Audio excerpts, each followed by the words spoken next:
Hola, bienvenidas y bienvenidos al curso de Educación Sexual Integral. Estamos en el módulo 3 y bueno, vamos a hablar sobre violencia en las relaciones romántico-afectivas o erótico-afectivas en la juventud, cómo prevenirla y cómo atenderla. Primero es necesario que consideres que la violencia en el noviazgo o relaciones romántico-afectivas en la juventud es todo acto, omisión, actitud, expresión que genere o tenga el potencial de generar daño emocional, físico o sexual a la pareja afectiva con la que se encuentra compartiendo una relación íntima sin convivencia ni vínculo marital. ¿Qué es el género? ¿Por qué el género interviene dentro de este proceso de noviazgo? La violencia en las relaciones afectivo-eróticas se encuentran atravesadas por el género, es decir, los mandatos que hombres y mujeres hemos aprendido, asimilado y socializado, en el que las mujeres aprenden como una parte esencial de su identidad es el ideal del amor y los hombres la jerarquía y la desigualdad con las mujeres. Son mandatos que de alguna forma introyectamos y los jóvenes los reproducen en sus prácticas de noviazgo sin tener mayor conciencia de ello. Estos roles de género de alguna forma generan relaciones de poder. Por lo tanto, se crean contextos de desigualdad y vulneran los afectos normalmente de las mujeres. Es necesario analizar las interacciones detrás de lo que decimos y hacemos y cómo, tienen un objetivo. Por ejemplo, ¿qué significa ser caballeroso? ¿Qué hay detrás de eso? ¿Cómo se coloca el papel de la mujer de debilidad dentro de una relación, entre comillas, romántica? Todo esto genera ciertas conductas de violencia.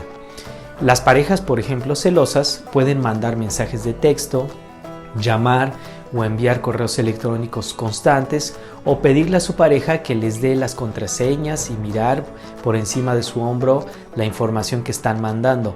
Esto por malentender desde esta perspectiva de género durante el noviazgo la diferencia entre proteger, controlar, compartir. Esta diferencia no la conocen los adolescentes por estos mandatos introyectados y poco aclarados en ellos.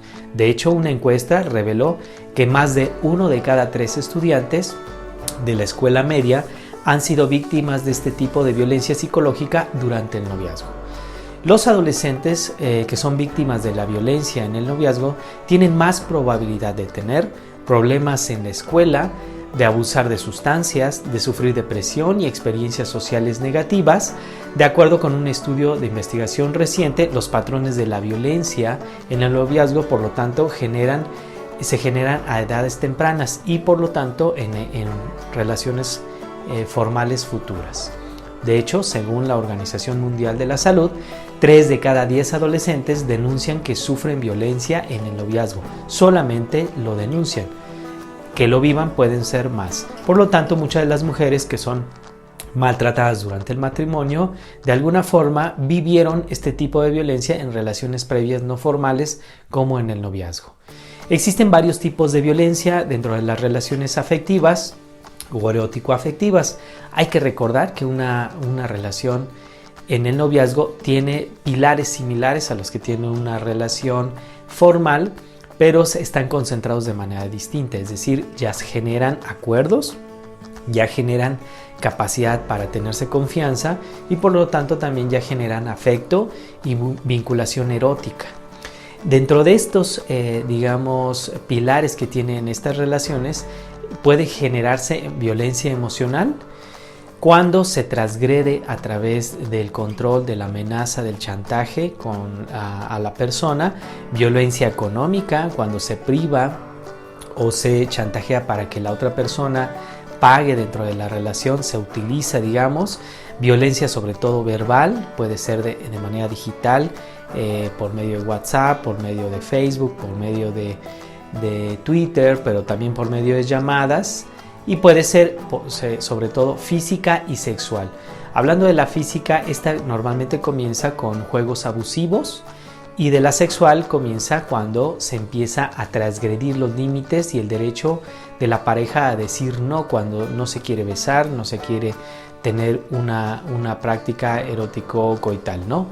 También hay que entender que actualmente existe mucho la violencia digital, que es un tipo de violencia que involucra el uso de tecnologías tales como la mensajería y las redes sociales para acosar, hostigar, acechar o intimidar a la pareja.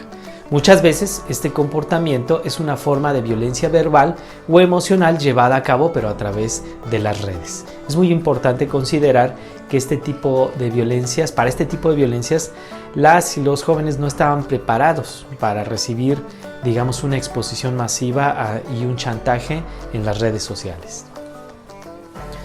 Cabe aclarar que el ejercicio de clasificar los tipos de violencia tiene el propósito de conceptualizar, de visibilizar, de analizar e ilustrar las distintas formas con que se da la violencia para así poder comprender o entender mejor algunas características y especificidades de las expresiones de la violencia y ciertos matices. No obstante, los tipos de violencia pueden ocurrir de manera aislada, mezclada o simultánea. Por ejemplo, la violencia emocional está siempre implicada con la violencia física y normalmente con la violencia sexual. Muchas parejas se acosan, y esto puede estar dentro de la violencia emocional, se transgreden o se burlan sin que el otro esté consintiéndolo, o se violentan de manera verbal poniendo etiquetas, y en algún momento dentro de ese mismo proceso puede haber hostigamiento o puede generarse un tipo de violencia sexual al estar imponiendo una práctica. Existe un ciclo que hay que conocer como si fuera una obra en 3 tiempos. En el primer acto, por así decirlo, se puede crear tensión, y esta tensión puede empezar con burlas sobre lo que hablas, sobre lo que haces, empieza a haber gritos, bajas amenazas, y empieza a haber sobre todo una sensación de malestar en la relación. Las y los adolescentes lo empiezan a manifestar de manera cotidiana, sin embargo no tienen conciencia hasta que pasa el segundo acto. En el segundo acto, sin importar lo que has hecho, sobre todo en las relaciones heterosexuales hacia la mujer, las personas de pronto explotan, exageran en la manifestación del enojo hasta llegar a la agresión. Y finalmente, en el tercer acto las personas toman distancia, producido y digamos asociado a la explosión, a mayor explosión, mayor distancia, y finalmente a la luna de miel. En el tercer acto, la relación se restablece sin hablar de lo que pasó, sin generar compromisos, muchas veces prometiendo no volver a hacerlo por parte del agresor, y generalmente teniendo como final, producto de este amor romántico, una expresión afectiva o erótico-afectiva durante el noviazgo. Esto genera, desgraciadamente, que el ciclo se repita y se repita, y en algún momento la violencia llegue a un extremo mayor, porque en la medida que se repite, aumenta la tensión, aumenta la explosión, aumenta la distancia y la luna de miel. ¿Cómo salir del ciclo de la violencia? Esto es muy importante si tú identificas a uno de tus adolescentes, ya sea pacientes, alumnos o consultantes, si eres por parte del sistema DIF estatal. Primero, hay que aumentar la seguridad de la persona, ya que no se debe de olvidar del peligro físico en el que vive inmersa. Esto lo hacemos informando, aumentándoles la percepción de riesgo, informándoles con el violentómetro qué tipo de violencia están teniendo y cuáles son sus derechos, tanto humanos como sexuales y reproductivos. Reducir y o eliminar sus síntomas. Muchos de los síntomas de la violencia son muy parecidos a los padecimientos afectivos, ansioso-depresivos que se pueden manifestar, y esto se hace mandándolas a un tratamiento tanto médico como psicológico para amenguar los síntomas. La tercera es aumentar la capacidad que tiene la persona de darse valía, de quererse, de apreciarse, de tener autoestima y seguridad en sí misma para poder romper con este ciclo y este patrón. Es decir, empoderar, informar y empoderar a la persona. Aprender y o mejorar los estilos de afrontamiento, de resolución de problemas y de toma de decisiones. Esto, si no lo sabes hacer como orientador, como médico, como personal de la área de asistencia de DIF, es necesario que se refiera a un área de especialidad en atención a la violencia hacia el género y en las relaciones. También es necesario fomentar una comunicación de habilidades adecuadas para promover la ruptura de este ciclo y modificar las creencias tradicionales que de alguna forma fortalecen el ciclo de la violencia. En el caso de mujeres que viven una situación de violencia de pareja, es necesario considerar que hay que abordar el ciclo a partir de un acompañamiento psicológico especializado, médico y en muchos momentos jurídico, es decir, mandarla a un módulo de atención a la violencia ubicados en las unidades más cercanas en el estado, que es Apizaco, Tlaxcala y la capital Tlaxcala.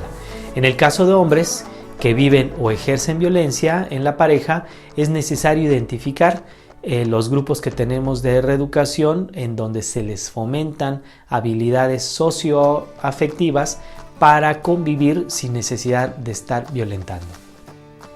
Otra manera de prevenir la violencia en las relaciones erótico-afectivas en la adolescencia, primero es necesario que consideres que ya sea en tu plan curricular o ya sea en una de las consultas que tienes médicas o ya sea en una de las orientaciones que des por parte de los sistemas DIF estatales, debes de incluir no solamente derechos humanos, sino también la información sobre derechos sexuales y reproductivos.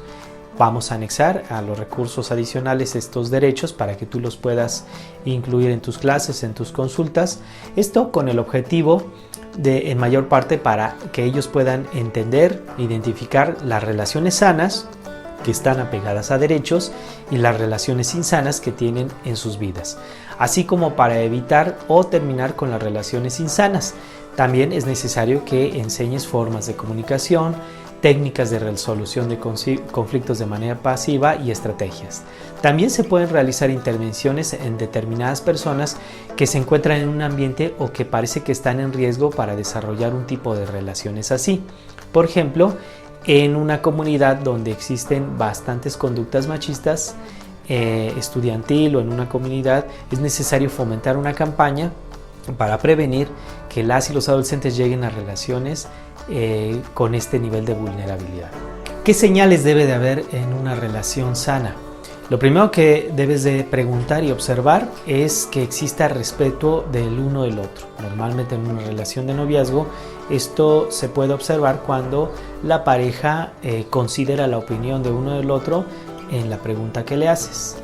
Voy a poner un ejemplo. Si tú le preguntas a tu estudiante, a tu paciente, a tu consultante, cómo le hacen para ponerse de acuerdo para ir al cine, y si la persona en reiterada ocasión durante este tipo de preguntas habla por sí misma sin considerar a la otra, puede ser un síntoma ya de una relación no sana, ¿sale? Porque en la relación sana se respeta la opinión de uno y del otro. También en una relación sana se sabe que cada uno contribuye, digamos, en lo que puede a la relación, comparten intereses comunes, pero también tienen actividades distintas y se saben independientes y respetan esa independencia o esa individualidad y saben resolver los desacuerdos que tienen, creando tensión pero sin generar explosión y por lo tanto luna de miel, es decir, saben discutir respetando los tiempos y las formas dentro de la relación. Es muy importante saber que muchas relaciones no te van a decir, muchos adolescentes que viven una relación violenta no te van a decir de manera directa. Por eso te recomiendo que hagas preguntas abiertas contextualizadas en donde tú puedas averiguar con un ejemplo en la manera en cómo se ponen de acuerdo en algo, cómo conviven, cómo demuestran su afecto, cómo se relacionan con los demás. De esa manera tú puedas averiguar de manera indirecta si se están respetando estas relaciones o no.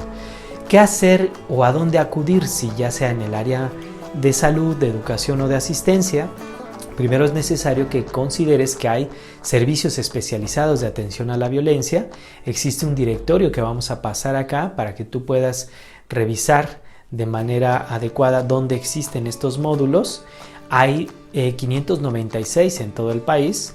Y bueno, está dirigido a población de mujeres de más de 15 años, pero también hay grupos de reeducación para hombres. En el estado de Tlaxcala tenemos estos grupos. Te vamos a dejar los números de la coordinación para identificarlos y poder referir alumnos, consultantes, pacientes, a estos grupos que en este momento se pueden encontrar de manera presencial y o virtual.